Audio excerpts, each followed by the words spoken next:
in Portugal, we are seriously believers of sustainability as a way to move forward. For us, it's not a buzzword, it's a commitment since 2017, where we've put on the strategy, sustainability is the DNA of our strategy. We're committed to specific goals in terms of the pillar, economic, social, and environmental pillar.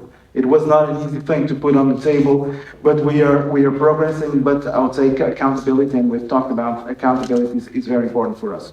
As Zorica mentioned yesterday, we believe that transition is needed. And I think every time we keep talking in several aspects, the transition is actually needed, and we are reaching a point where it's fundamental. In Portugal, we did. After a strategy, we released a sustainability action plan. We just launched an ESG initiative to put our companies on board of this process. We have a data for sustainability agenda, let's call it like that.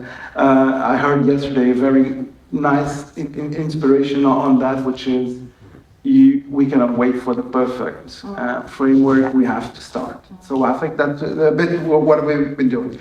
But to be honest, DMOs are in trouble. And actually the panel today was a proof of that, because complexity is around and we are touching on several topics. They're completely out of our knowledge base as destination management organizations, even at national or local level. So cooperation is absolutely critical here. And I believe this is a process, and I see this as a process with 4 steps: learn, measure, advocate, and support.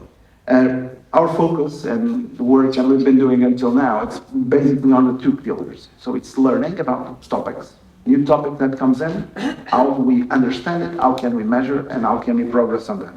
The second thing is advocate. For us, data producers, is amazing to produce data, but actually the use of data. So that the way that we can advocate for the ones that have to make the decisions out of it is absolutely critical. And finally, the support one, which is how to implement change. How do I actually implement measures that they can take us on that? So what have we done? Well, we've started monitoring continuously 35 sustainability indicators, so learning and start measuring. We've set up regional observatories for sustainability, and what is the idea is to bring science and universities together with destinations so they can progress together in that field, and also have the opportunity of transfer knowledge to actually the local level, because yesterday also that was touched. Yeah, it's at the local level that most important decisions are made. But, and there is a big but on this, all the work we've been doing, it's on known metrics.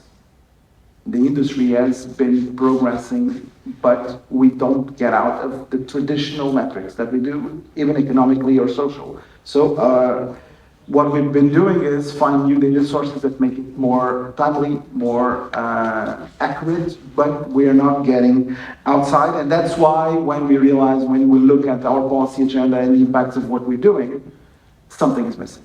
Okay, something is missing, and that's why I would say, and the opportunity to participate in this panel, I would say, for us was quite positive in terms of making us think about it. Is nature-related data actually is a key for progress in this field? What we are already describing, and my word of describing is we are not there yet in terms of perfect understanding of the topic, but we are measuring energy consumption and CO2 emissions from our main tourism companies.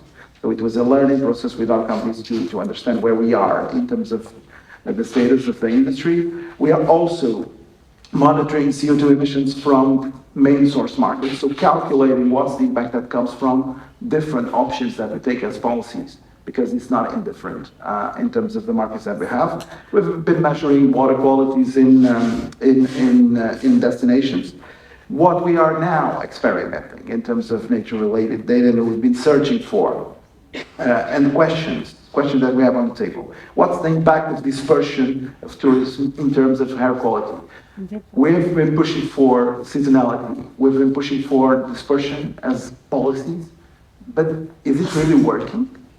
Does it make sense? In terms of the impacts, for example, in terms of water, air quality, is something changing? Well, it's a long-term agenda for that, but That's one thing that we have on the table. How is the quality of water evolving in most traditional destinations? Well, in Portugal, we have a problem on that because our levels of quality of water are amazingly great. So we don't feel any change on that, despite of the growth of the industry, because our quality of water is good. But we have to put a system to actually measure flows and understand if things are changing. What is the impact of land use evolving in our destinations? Typically, we take a lot of decisions as part of the process in terms of planning, but then we don't look at it. And so we don't think long term in that kind of things. The same with sea level rise. We are mostly based as a coastal destination. So what's the impact of that? How do we look at the future? So for us means also adding to our portfolio new data sources that might be around. Air quality is perhaps one, water quality, as I mentioned, another one. And for land use transformation, one thing that we've been watching in series of forums, and we identified a couple of sources, but I believe today I have a couple of more to actually dig in, is satellite data. And believe me that I put this before hearing your presentations. Well, also obviously I did a bit of research, but actually satellite destination has a huge power of giving us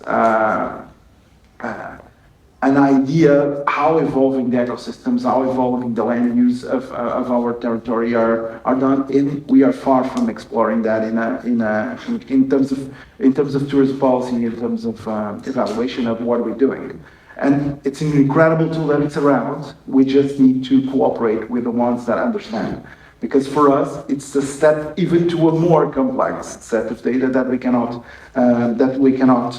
understand. So that's why I call it a process, but for me it's actually a life cycle. So I reached to the end in one dimension, now we're back to learning. So great to be in this panel. Let's talk after this. Thank you, Sergio. I highly appreciate your explanations and the views that you have from a destination level, actually.